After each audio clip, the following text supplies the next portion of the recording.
बहुत समय पहले की बात है। एक छोटे से गांव में रघु नाम का एक गरीब मजदूर अपनी पत्नी गौरी और छोटे बेटे मुन्ना के साथ रहता था। रघु रोज खेतों में मजदूरी करता था। जैसे तैसे 2 वक्त की रोटी का इंतजाम हो पाता था। फटे पुराने कपड़े, टूटी झोपड़ी और सूखी रोटियों के बीच भी रघु का परिवार ईमानदारी और संतोष से जीता था। एक दिन गौरी ने रघु से कहा, सुनिए, अगले हफ्ते दिवाली है। गांव के सारे घरों में साफ सफाई हो रही है। बच्चे नए कपड़े पहनेंगे, मिठाई खरीदेंगे। हमारा मुन्ना भी कुछ उम्मीद रखता होगा।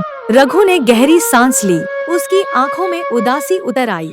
मेरे पास इतना पैसा नहीं है कि मिठाई खरीदूं या दिए खरीदूं। काम भी 2 दिन से नहीं मिला है। गौरी चुप हो गई, लेकिन उनके बेटे मुन्ना को समझ नहीं आता था कि उसके घर में त्योहार क्यों नहीं आता है।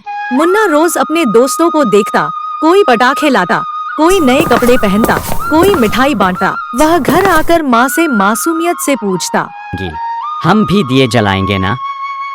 गौरी की आंखें भर आती, लेकिन वह मुस्कुराकर कहती, हाँ बेटा, इस बार दिवाली जरूर मनाएंगे। अगले दिन रघु को पास के गांव में एक दिन की मजदूरी मिल गई। उसने पूरे दिन मेहनत की और दिन के अंत में उसे सिर्फ 50 रुपए मिले।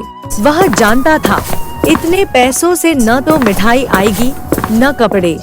लेकिन जब वह घर लौट रहा था तो रास्ते में उसे एक बूढ़ा आदमी दिखा जो भूख से बेहाल था। उसने कहा, कुछ खाने को है तो दो ना, ऊपर वाला तुम्हारा भला करेगा।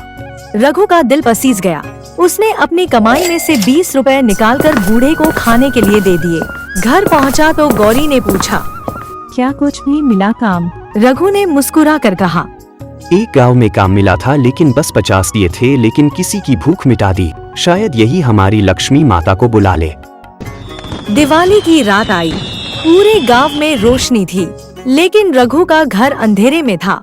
मुन्ना उदास होकर बैठा था। तभी उसके पास सेठ के साथ कुछ लोग मिठाई, कपड़े और दिए लेकर आए थे। सेठ ने कहा, आज दोपहर में आपने जिस बूढ़े को खाना खिलाया वो हमारे परिवार के पुराने नौकर का पिता था। वह बहुत बीमार था।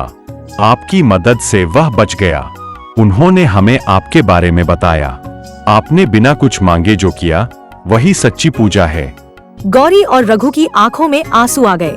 मुन्ना खुशी से उछल पड़ा और माँ से बोला, माँ देखो, हमारी दिवाली आ गई। सच्ची दिवाली दियों से नहीं, दिलों से रोशन होती है। ईमानदारी, दया और दूसरों की मदद ही असली लक्ष्मी का स्वागत करती है। जब हम दूसरों की मदद करते हैं तो त्योहार अपने आप हमारे जीवन में आ जाते हैं।